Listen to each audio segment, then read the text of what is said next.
abawagizi b'ekibiina kya NUP n'abamu ku bakulembeze abawerera ddala 15 wetwogerera nga bali mabega wa mitayimbwa oluvannyuma lw'okuba nti baakwatiddwa ne bavunaanibwa omusango ogw'okutimbula ebipande ebya General Yoweri Kaguta Museveni n'ebipande ebirala ebya NRM bwe yabadde agenda e Busega okubeera nga ggulawo akatale akaali kazimbibwa edda. Kinajjukirwa nti olunaku olwajjo General Yoweri Kaguta Museveni yabadde ali Busega era yabadde agenze kuggulawo oba kutongoza akatale kano nga kaali kazimbibwa dda mu bitundu eby'e Busega. Kati kigambibwa nti bwe yabadde agenda e Busega ebipande bingi eby'ekibiina ekya National Unity Platform ebyatimbuddwa, ebipande bingi ebya yero oba ebya NRM ebyatimbiddwa bwe yabadde agenda okuggulawo akatale e Busega, nga akatale kano kaali kazimbibwa dda emyaka egiyise wabula nga yabadde agenze kukaggulawo nga bw'omanyi nti twolekedde akalulu aka 2026. Bino byonna obeera ng'obisuubira. Kati wetwogerera okusinziira ku David Lewis Rubongoya afulumizza lisiti ey'abakulembeze ng'abamu bawagizi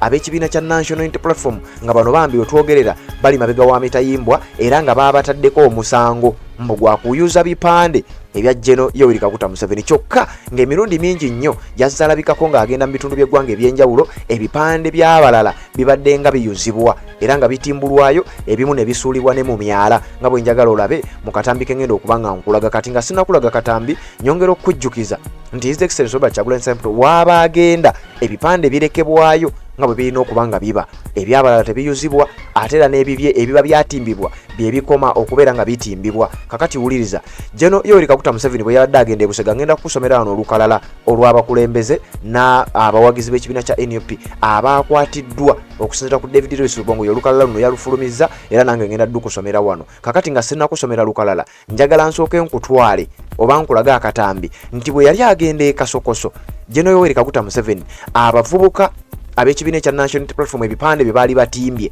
abamu nga beesimbyewo, abalala nga buwagizi ebipande byabwe kigambibwa okuba nti byatimbulwa. Njagala owulirize mu katambi wano, then oluvannyuma nzije ate mbeere nga nkwongera lisiti ey'abo abaakwatiddwa nga wetwogerera bali mabega wa mitayimbwa. Abemu mwatukozeeko effujjo lyo mwali tukozeeko, musajja wange mwamumenyemenyedde ebipande, pulezidenti wange naye wuuno Kyagulanyi Ssentamu mwamumenyemenye ne mumukanyuga mwala lwakuba owamwajja e Kasokoso. Era naffe twongera obbategeeza ffe abatimba ebipande bya Nuupu Mukira, effujjo lye mwakoze e Kasokoso ne mumenya Meya Maiso ne mumenya ne pulezidenti waffe, ebipande byonna ne mubimenyamenya lwakuba mumwagala otimba ebyammwe. Naffe twongedde okubategeeza nti naye tetujja kukola ffujjo ng'ate mmwe lye mukola ki? Nga mmwe lye mukola, wabula omuntu gwe baagala tebamugulirira, tebakola bino. Naffe tulinze Kyagulanyi lwanajja, tulinze Kyagulanyi gwe tutawayadde ebiriri, atatuwayadde ekikumi, gwe tutakola ki? Naffe tulinze wanajja, tujja ssanyukira wamu naye. Anti mmwe tulaga nti muli baakabi, naffe tujja kikola tusanyuse, tumusanyuse, ate ffe tetujja kukola bino bikasasiro bye mukoze kumenyaamenya bipande byaffe ne mubikanyugamu. Ffe tetujja mmenya yadde kintu kyammwe na kimu, yadde mutusookereza tubeere nga tukola ki? Nga tuva mu mbeera. Ffe tuli bakkakkamu, omuntu gwe baagala tebamugulirira, omuntu baba bamwagala tebala tumu.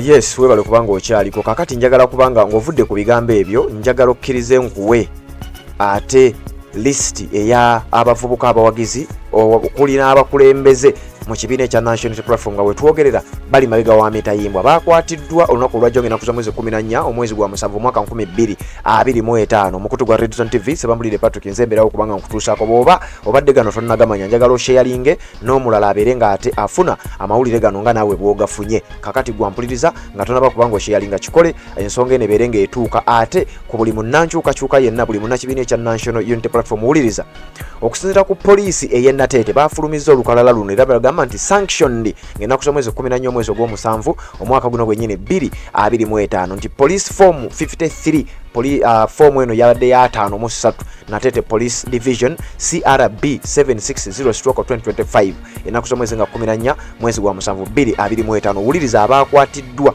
nkugambye ku bano kuliko abamu nga bakulembeze ate era kuliko abamu nga bawagizi, wabula baakwatiddwa mbu baayuziza ebipande bya General Yoweri Kaguta Museveni. Era bino byabadde olunaku olwajjo ng'ennaku z'omwezi 14 be bano wammanga. Kuliko Damba Sande wa myaka 40, Muganda by tribe, neekolera jange era nga badde awangalira Busega mu bitundu by'ekibumbiro. kuliko Amanya Junior wa myaka 19 ono nga Muganda by tribe era nga naye businessman oba nekolera jange nga naye abadde awangalira mu Kibumbiro. Jukira we wali akatale akebusega eri ekkubo etali express eri ekkubo eriyitawo ku katale kwennyini obe wali paaka y'ebusega noyita wakati wa paaka y'ebusega n'akatale ako akabadde katongozebwa ekkubo eryo liggukira mu Kibumbiro neryoka ligende wala nenga edisooka nerigenda mu Kibumbiro. Kakati bano abantu abasinze okukwatibwa bava saidiz eyo babayodde. Kakati nkyagenda maaso n'obba kusomera. Sendago Marvin myaka 22 Muganda by tribe an electrician oba ono wakola by'amasannyalaze. Njagala owulirize tribe zaabwe kubanga ngenda kutegeeza buli omu ne tribe ye. Abasinga obungi Baganda era ensonga bweti bweyimiridde n'emirimu gyabwe gye bakola. Abamu nkugambye bakulembeze abalala bawagizi buwagizi mu kibiina ekya National Unity Platform. Ntandise ne Damba Sande musajja Muganda wa myaka 4 nekolera jange wa mu Kibumbiro. Amanya Junior myaka 19 bataddeko nti Muganda by tribe nekolera jange naye wa mu Kibumbiro. Sendago Marvin myaka 22 Muganda by tribe mukozi wa masannyalaze awangalira Nalukolongo mu Lubaga division era. Rwangu Hayo Moses myaka 19 Mutoro by tribe ono talina mulimu era naye awangalira mu Kibumbiro. Mukoza George Jaden myaka 19 ono nga Muganda by tribe akola mu masannyalaze awangalira Nalukolongo. Senkumba Akram myaka 22 Muganda by tribe nekolera jange awangalira Busega mu Kibumbiro.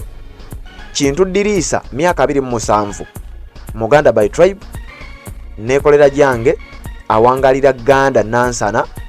Kato Alfred myaka 29 Muganda by tribe ono mukozi wa Bbaala awangalira Lungujja.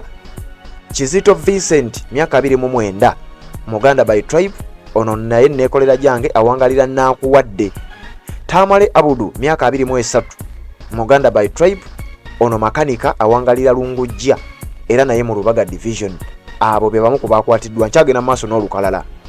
Tuyinawo wano erinnya teryalabise bulungi naye nga ndabako lya Ali myaka 32 Mukiga by tribe awangalira mufuzi wa boda awangalira Nalukolongo.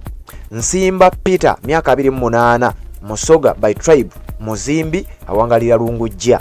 Kasaga Alex myaka 21 Muganda by tribe Mochi wa byuma awangalira Kasubi. Bisimungu Fred myaka 34 Munyankole by tribe ono Pulamba awangalira Nakawuka Kyengera Town Council. Luchamuzi Charles myaka 19 Muganda by tribe ono nail technician awangalira Lusaze era mu Lubaga division. Kakati bano statement yabafulumiziddwako yeeno defacement of notice and posters contrary to section 78 section 2 of Presidential Elections Act.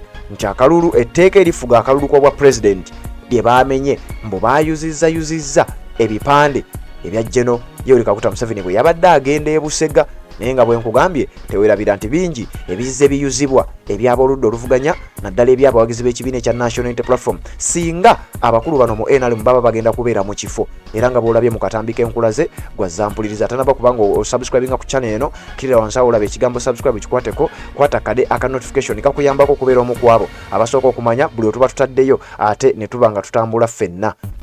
Kakati bwoba olina omuntu gw'omanyi ku bano osobola okumutegeezaako oba osobola okusharinga ekyamanyi ky'oyinza okukola ku sharinga information neeba nga ate etuuka ku buli bannankyukakyuka bonna. Watali ekyo nja kukusaba gw'omanyi ku bano benkusomedde waggulu obeere nga omutegeeza nti oba otegeeze ku bantu be nti omuntu ono yakwatiddwa era we twogerera ali mabega wa Mitayimbwa. Mukutu gwa Redson TV watonaba kubanga osubscribinga nyongera okujjukiza nti kirira wansi awo olaba ekigambo subscribe kikwateko kwata kade ka notification obeera omu ku abasooka okumanya buli tuba tutaddeyo. Obufumbo olina omwami naye ng'akutawaanya olina omukyala ng'akutawaanya bajja ne bakwagalako ne bagenda gwe alina ebizibu mu byenfuna nga sente zikuyita mu ngalo wooteeka sente zifa bufi boowola tebazza gwe aloota ng'ogwa mu nnyanja gwe alumizibwa omutwe nga guganja okuwona naawe aloota ng'ebintu bikozesa ensonga z'obufumbo. Nina ekifo ku mugga awali amayinja wennyambululirako ebisiraani ekikwa ekifiiriza omudibo obutaganja obutaweebwa. Nzijanjaba abantu ab'enzikiriza zonna nsiŋŋaanibwa njeru ku lw'ejjinja gwanjagala kuba ku nnamba yange eyo naawe ali ewala ennyo yita ku WhatsApp.